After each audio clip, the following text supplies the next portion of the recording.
I'm okay. I'm fine. Kincana. Kincana. Few moments later.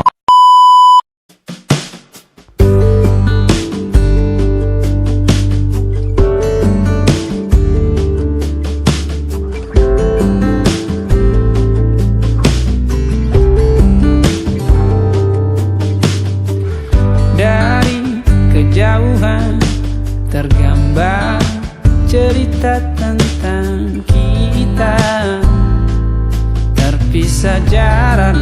Baiklah, untuk mempersingkat waktu, kami dari kelompok 2 akan mempresentasikan makalah kami yang berjudul Rumusan Milik Penganiayaan yang akan dibacakan oleh saudara saya, saudara Fibran, dan akan dilanjutkan oleh saudari Delma dan saudari Livia Salsabila. Saya serahkan kepada saudara Fibran. Baik, dengan ucapan Bismillahirrahmanirrahim. Assalamualaikum warahmatullahi wabarakatuh. Saya akan membacakan poin pertama bagian A, definisi delik-delik dalam KUHP. Dalam KUHP Indonesia, istilah delik mengacu pada perbuatan yang dilarang atau dianggap melanggar hukum pidana. Delik juga dikenal sebagai tindak pidana atau kejahatan. Delik dalam KUHP dapat dibedakan menjadi dua kategori utama, yaitu delik murni dan delik khusus.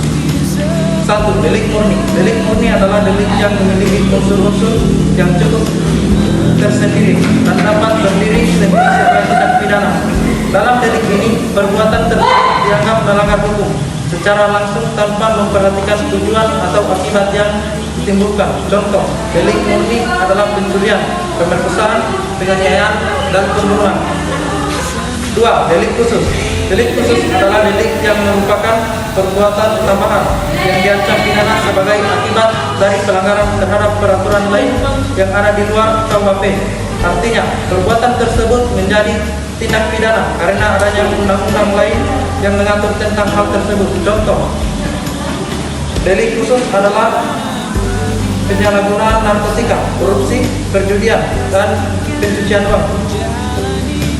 Poin kedua, bagian B, tujuan delik dalam KUHP. Tujuan delik-delik yang diatur dalam KUHP adalah untuk menjaga ketertiban dan keamanan masyarakat serta melindungi hak-hak individu. Berupa tujuan utama dari delik-delik dalam KUHP antara lain: 1. Pencegahan kejahatan, 2. Perlindungan masyarakat, 3. Penegakan hukum dan keadilan, 4. Rehabilitas dan resosialisasi, 5. Menjaga ketertiban sosial. Baik, itulah materi dari saya. Baik, saya akan melanjutkan materinya. Bagian C, definisi penganiayaan. Penganiayaan adalah tindakan yang dilakukan dengan sengaja oleh seseorang atau sekelompok orang untuk menyakiti, melukai atau merugikan orang lain secara fisik, verbal, psikologis, dan seksual.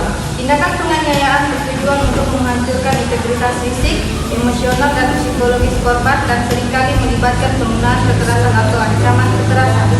Dalam konteks hukum, penganiayaan sering diatur oleh Undang-Undang Pidana suatu negara. Definisi penganiayaan dan sanksi yang diterapkan dapat bervariasi antara yurisdiksi hukum yang berbeda. Penganiayaan dapat meliputi berbagai bentuk tindakan seperti memukul, menjambak, menendang, atau mendorong secara fisik. Selain itu, penganiayaan juga dapat terjadi dalam bentuk penghinaan, ancaman, pelecehan verbal, serangan psikologis yang mengganggu kesehatan mental, atau tindakan seksual tanpa persetujuan. Penganiayaan memiliki dampak yang merugikan bagi korban maupun masyarakat secara umum. Korban penganiayaan sering mengalami luka fisik, emosional, dan psikologis yang dapat berdampak jangka panjang pada kesejahteraan mereka. Poin 4, bagian D, bentuk-bentuk penganiayaan. Berikut adalah beberapa bentuk umum dari penganiayaan. Yang pertama, penganiayaan fisik melibatkan penggunaan kekerasan fisik seperti pukulan, tendangan, pemukulan, jabakan rambut, atau serangan dengan menggunakan benda-benda tumpul atau tajam. Yang kedua, penganiayaan verbal melibatkan penggunaan kata-kata yang merendahkan, menghina, mengancam, atau melecehkan secara verbal. Yang ketiga, penganiayaan psikologis melibatkan tindakan yang bertujuan untuk mempengaruhi emosi, pikiran, atau kesejahteraan mental korban. Yang keempat, penganiayaan seksual melibatkan tindakan seksual yang dilakukan tanpa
materi yang kami paparkan.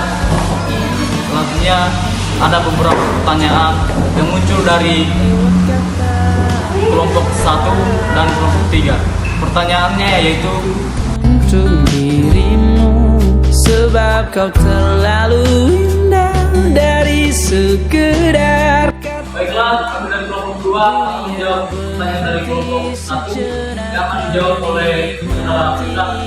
Saudara Fitra, saya silakan. Baik, pertanyaannya bagaimana hukum mengatasi kasus penganiayaan anak? Jawabannya, hukum mengatasi kasus penganiayaan anak dengan memberikan perlindungan khusus termasuk penegakan hukum terhadap pelaku dan memberikan hak asuh yang aman. Terima kasih. Ya, itu tadi jawaban dari kami.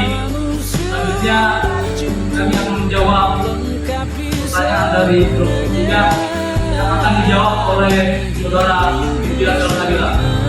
Baik, pertanyaannya adalah apakah perbedaan dari penganiayaan fisik dan penganiayaan psikologis? Simpel saja, jawabannya penganiayaan fisik adalah penganiayaan terhadap fisik seseorang, contohnya memukul, melukai, bahkan menganiaya seseorang. Selanjutnya, penganiayaan psikologis. Penganiayaan psikologis itu berhubungan dengan penganiayaan terhadap mental dan pikiran seseorang. Contohnya mengejek atau melecehkan nama baik seseorang. Itu saja yang bisa saya paparkan. Baik, saya akan membacakan kesimpulan dari materi kami.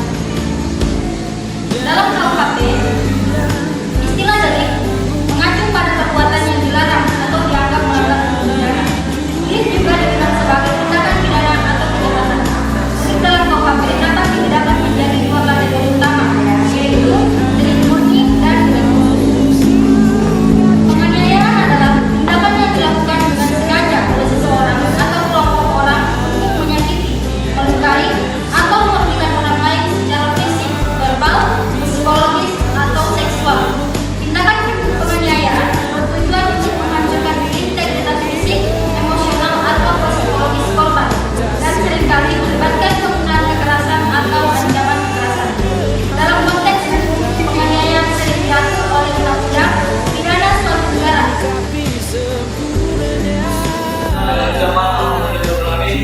Setelah tadi materi yang telah kami paparkan, tidak kurangnya mengungkapkan dengan ucapan kalau Assalamualaikum warahmatullahi wabarakatuh. Waalaikumsalam.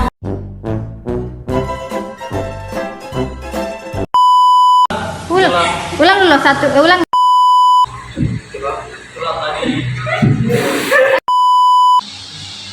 satu, semarang 1 atas 1 dan 3. Ulang.